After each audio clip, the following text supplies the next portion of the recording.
Tayangan demi tayangan lewat di depan mata, menggugah emosi sesaat, tapi mematikan logika dan nurani kita perlahan. Dan dari sinilah fitnah bermula. Sebelum kita lanjutkan pembahasan yang sangat penting ini, mari dukung terus cahaya tauhid agar suara kebenaran terus menyala di tengah gelapnya tipu daya dunia. Klik tombol like, comment, share, dan subscribe agar kita tetap bersama dalam perjuangan menegakkan nilai-nilai Islam di tengah derasnya arus propaganda media modern. Tayangan Expose di Trans 7 beberapa waktu lalu telah menjadi batu ujian bagi umat Islam. Sebuah tayangan yang memotret pesantren, santri, dan kiai dengan nada sinis dan melecehkan, seolah lembaga pendidikan Islam adalah sarang kekolotan dan keterbelakangan. Pertanyaannya, mengapa tayangan seperti itu muncul di saat negeri ini sedang dirundung berbagai isu besar korupsi dan penyelewengan anggaran? Apakah ini kebetulan atau skenario yang dirancang dengan sangat halus? Kita tahu, media besar tidak pernah berdiri sendiri. Di belakang layar, ada kepentingan, ada arahan, ada skenario besar yang menuntun arah pemberitaan. Ketika ulama dan pesantren dijadikan sasaran, kita patut curiga apa yang sedang disembunyikan. Bukankah serangan terhadap simbol-simbol Islam seringkali muncul ketika bangsa ini sedang dilanda krisis moral dan politik? Inilah yang membuat umat harus sadar bahwa apa yang kita lihat di layar televisi seringkali bukan kebenaran, melainkan pengalihan. Sebuah usaha untuk memecah perhatian umat agar tidak menatap lurus pada kezaliman yang sedang berlangsung. Saudaraku, di balik gemuruh kontroversi tayangan itu, dua kasus besar sedang mengguncang negeri ini. Pertama, dugaan korupsi kuota haji. Sebuah perkara yang menyakitkan, sebab menyangkut ibadah suci jutaan umat Islam. Kuota yang seharusnya untuk orang yang ingin memenuhi panggilan Allah, justru diperdagangkan dan dimanfaatkan demi keuntungan pribadi oleh segelintir pejabat. Inilah kejahatan spiritual sekaligus moral yang luar biasa. Kasus kedua adalah dugaan korupsi pada proyek strategis nasional. Proyek yang digadang-gadang menjadi kebanggaan negara. Namun di balik megahnya proyek itu, ada jejak keterlibatan sejumlah tokoh besar. Pengamat politik bahkan menyebut nama-nama yang tidak asing.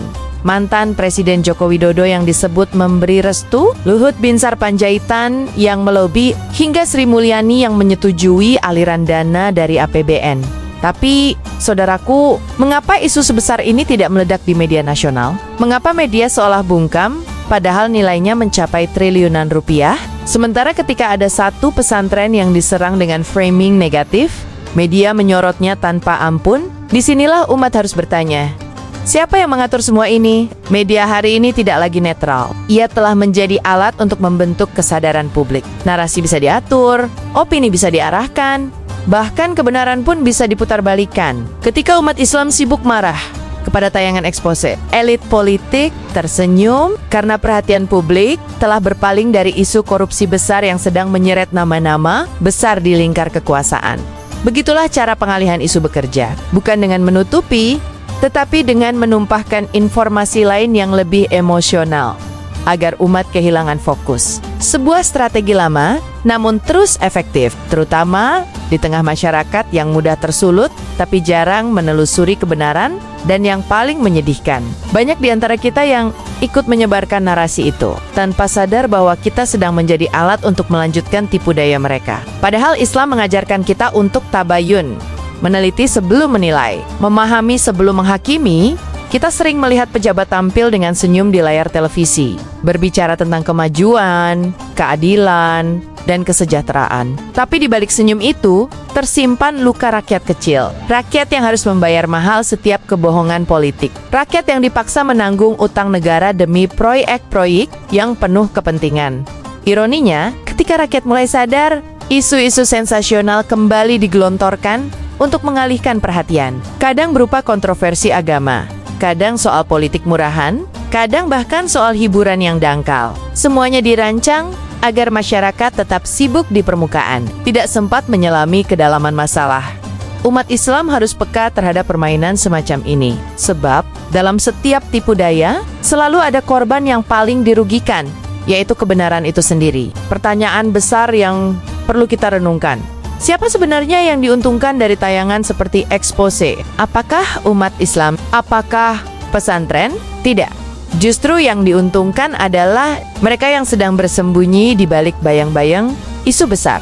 Selama umat Islam sibuk membela diri dan marah karena pesantren dilecehkan, mereka yang bermain di proyek korupsi bisa tertawa lega. Mereka punya waktu lebih untuk menutupi jejak, mengatur alibi, bahkan mungkin menyiapkan narasi baru agar masyarakat tetap terpecah.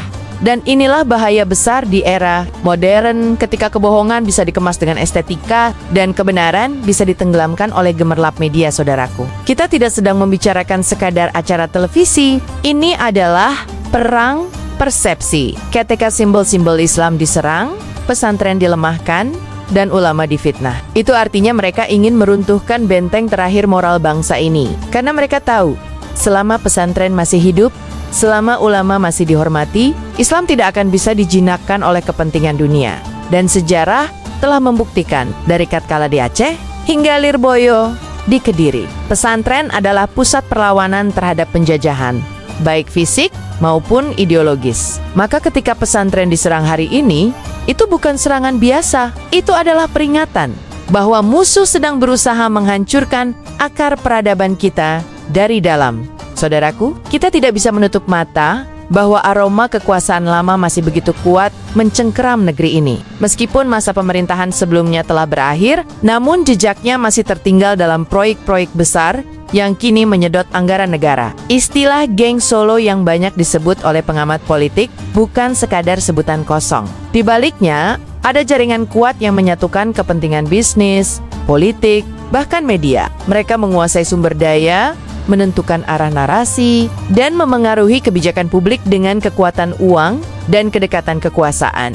Nama-nama besar seperti Luhut Binsar Panjaitan, Sri Mulyani, hingga mantan Presiden Joko Widodo disebat-sebat memiliki keterlibatan, langsung maupun tidak langsung dalam proyek strategis nasional yang kini dipertanyakan.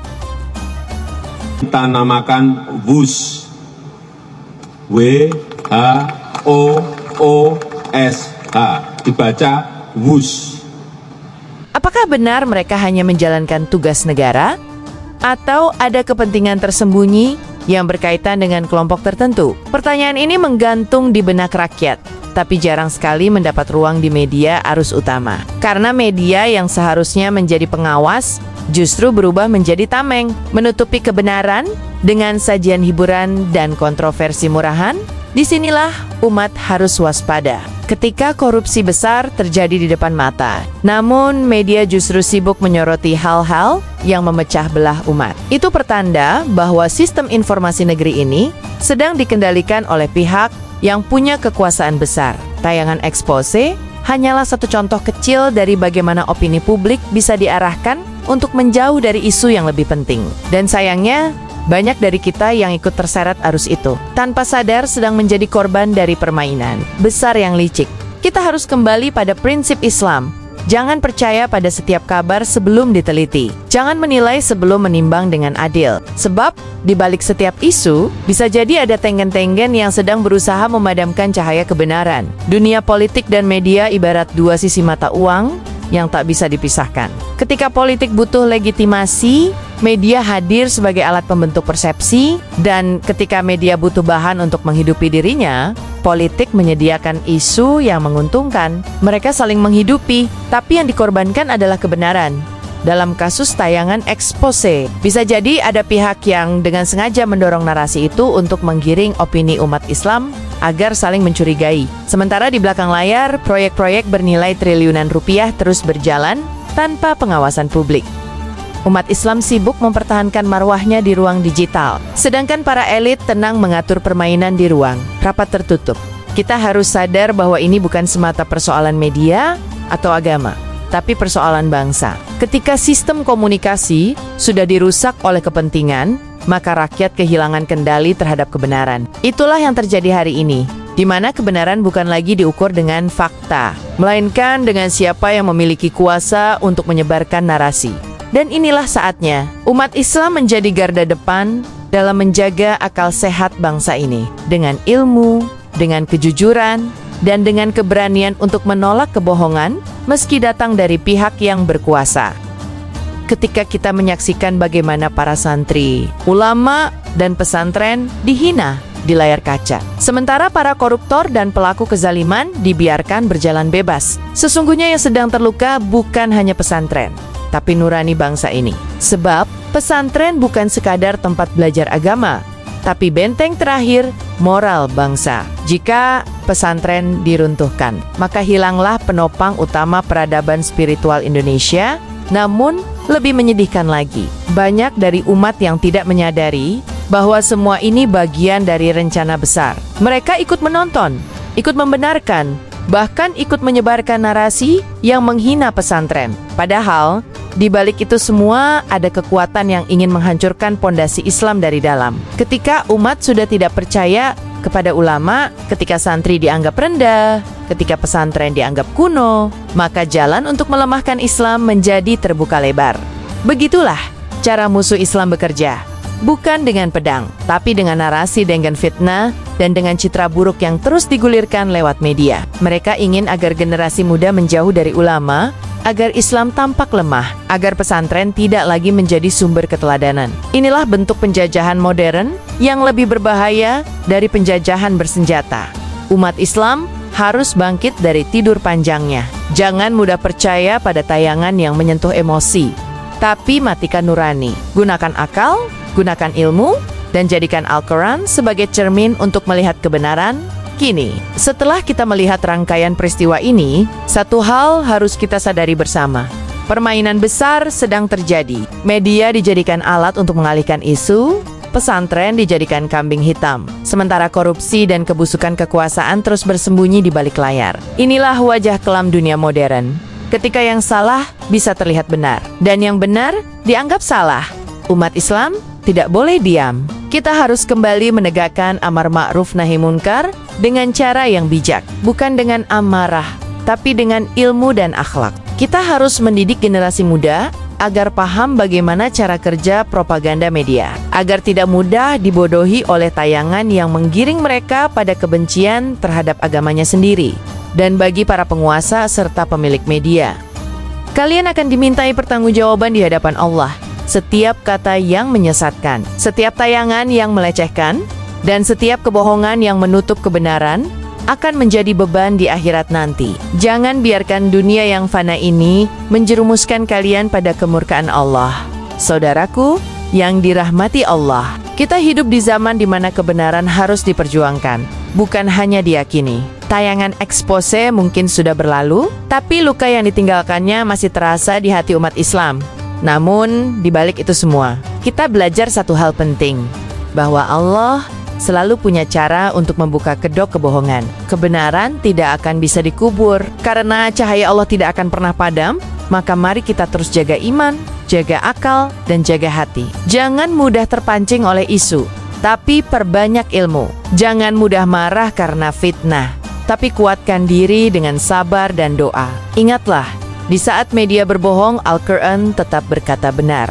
Terima kasih telah menyimak sampai akhir. Jika kalian merasa konten ini membuka mata dan hati, bantu sebarkan agar lebih banyak yang sadar. Tekan like, tulis pendapatmu di kolom komentar. Bagikan kepada saudaramu. Dan jangan lupa subscribe Cahaya Tauhid agar kita terus berjalan bersama dalam cahaya kebenaran. Wassalamualaikum warahmatullahi wabarakatuh. Semoga Allah menjaga kita dari fitnah dunia dan meneguhkan langkah kita di jalan kebenaran.